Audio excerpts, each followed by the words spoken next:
में यहाँ उपस्थित दलित चेतना मंच के संचालक महोदय और यहाँ उपस्थित जिला परिषद अध्यक्षा महोदय, उपस्थित सामाजिक कार्यकर्ता श्री अयोध्या पासवान जी, पूर्व सरपंच साहब और यहाँ उपस्थित सभी बच्चे गार्जियन, बहुत खुशी की बात है कि दलित मानवाधिकार आयोग के बैनर तले अधिकार एवं कर्तव्यों के बारे में कार्यशाला आयोजित किया गया है। इस पर अनुमंडल पदाधिकारी महोदय के द्वारा भी जो है बातें रखी गई है, सरपंच महोदय के द्वारा भी बताया गया है।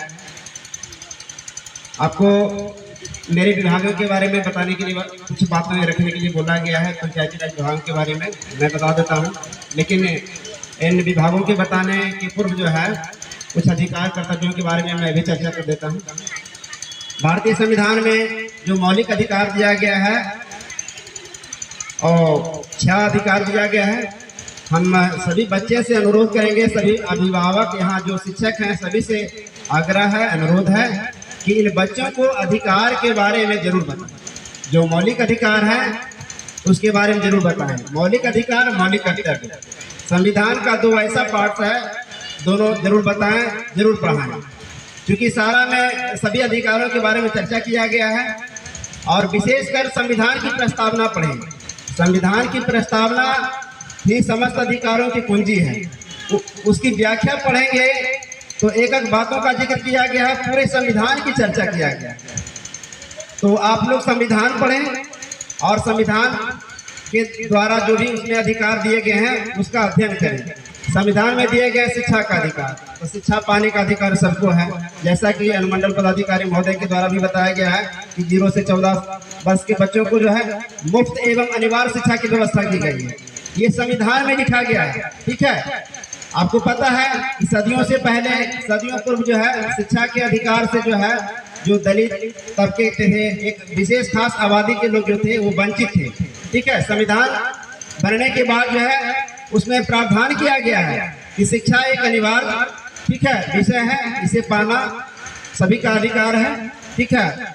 और उन अधिकारों के बारे में विशेषकर हम चर्चा क्या करें, विशेष आप लोग पढ़ें, आग्रह करेंगे। शिक्षा ही शेरनी का हुआ दूध है, जो पिएगा वो दहाड़ेगा, ठीक है, जैसा कि डॉक्टर भीमराव अंबेडकर ने कहा था। तो आप लोग पढ़िए, ठीक है, और पढ़कर अपने विचारों को जो है देश पर रोशन कीजिए, राष्ट्र निर्माण में जो है अपनी भागीदारी सुनिश्चित कीजिए। पंचायती राज विभाग के बारे में जो योजनाएं संचालित की जा रही है वर्तमान में, मुख्यतः विकास से संबंधित है। तो विकास से संबंधित तो जैसा कि वो जनहित का मामला सभी लोग इसमें सुन सकते हैं, लेकिन अभी विशेषकर बच्चे हैं तो आपके लिए क्या है ये बता देते हैं। पंचायती राज विभाग के अंतर्गत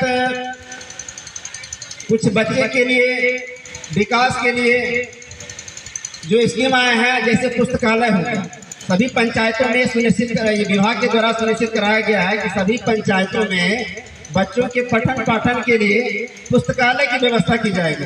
तो आपको मैं इंश्योर कर देता हूं कि नवादा सदर के 15 पंचायतों में जो है लगभग सभी पंचायतों में पुस्तकालय खोल दी गई है, किताबें भी उपलब्ध करा दी गई है। और ऐसा पूर्व जिला पदाधिकारी महोदय श्री मीना सर के द्वारा किया गया था। अलग बात है कई जगह इसका संचालन अभी बंद हो गया होगा, लेकिन हम आपको आश्वस्त करते हैं कि जहां जहां बंद है वो रिपोर्ट करें, ठीक है, और उसे संबंधित पदाधिकारी के द्वारा, संबंधित पंचायत स्तरीय कर्मी के द्वारा चालू करा दिया जाएगा। अभी देखिए विद्यालय का प्रतिदिन निरीक्षण किया जा रहा है। विद्यालय की व्यवस्था देख रहे हो जिस तरह से मतलब सुधार हुआ है, काफी गुणात्मक सुधार हुआ है। बच्चों में ड्रेस कोड, अब जहाँ जाते हैं तो बच्चे ड्रेस कोड में आते हैं, साफ सफाई, पोषण, समय पर आना जाना, इन सारी व्यवस्थाओं में सुधार हुआ है। तो पंचायती राज विभाग के द्वारा फिलहाल पुस्तकालय की योजनाएं हैं। इसके अलावा सोलर स्ट्रीट लाइट है जो कि जनहित में है, हर एक पंचायतों में लगाई जा रही है। फिलहाल नवादा सदर प्रखंड के हर एक पंचायत के 4 वार्डों में, प्रथम 4 वार्डों में 1, 2, 3, 4 वार्डों में सोलर स्ट्रीट लाइट लगा दी गई है और अगले वित्तीय वर्ष में भी जो है शेष बचे हुए वार्डों में लगा दी जाएगी। पंचायती राज विभाग के द्वारा गाँव की गलियों को भी बनाया जा रहा है, जहाँ कच्ची गलियाँ हैं, जहाँ नल जल का कार्य भी अधूरे हैं, जिन्हें अभी भी जो है स्वच्छ पेयजल की व्यवस्था नहीं है, जिन्हें मुहैया नहीं कराया गया है अभी तक, उसे कराया जा रहा है। पंचायती राज विभाग के द्वारा बेसिक इंफ्रास्ट्रक्चर का भी विकास किया जा रहा है। जैसे मेरा प्राथमिकता है कि जितना भी सरकारी संस्थान है, विशेषकर विद्यालय, सरकारी विद्यालय और आपका स्वास्थ्य उपकेंद्र, इन सभी का बाउंड्री वाल सुनिश्चित कराना, उसमें जिम लगवाना, खेल कूद का सामान लगवाना, चापाकल व्यवस्था करना, इन सारी व्यवस्थाओं का कार्य जो है मेरे विभाग के द्वारा किया जा रहा है। जहाँ भी लगे किसी संस्थान में, कोई सरकारी संस्थान में, कोई सरकारी विद्यालय में, सरकारी तो उस तरह का कहीं तो समस्या रहे इंफ्रास्ट्रक्चर से संबंधित, तो आप सीधे आकर के जो है प्रखंड में बात कर सकते हैं पदाधिकारी से। सभी बच्चे, सभी गार्जियन आ सकते हैं, बात कर सकते हैं, अपनी बातों को रख सकते हैं। इसके अलावा विभिन्न विभागों के द्वारा कई योजनाएं चलाई जा रही है। शिक्षा विभाग के द्वारा यहाँ पर अधिकारी तो नहीं आ रहे हैं, लेकिन शिक्षा विभाग के बारे में मैं भी बता देना चाहता हूँ कि शिक्षा विभाग के द्वारा भी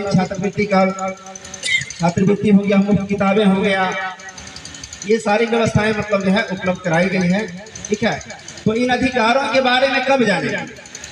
जब आपको विशेषकर जानकारी होगी। जानकारी कब होगी? जब आप पढ़ेंगे। ठीक है, तो आप शिक्षित बनिए। ठीक है, और शिक्षित बनने के साथ साथ जो है अपने अधिकारों के प्रति सजग रहिए, और हमसे जो अपेक्षा रहेगा एक प्रशासनिक पदाधिकारी के तौर पर मैं हमेशा तत्परता के साथ आपकी सेवा में लगा रहा हूँ। धन्यवाद।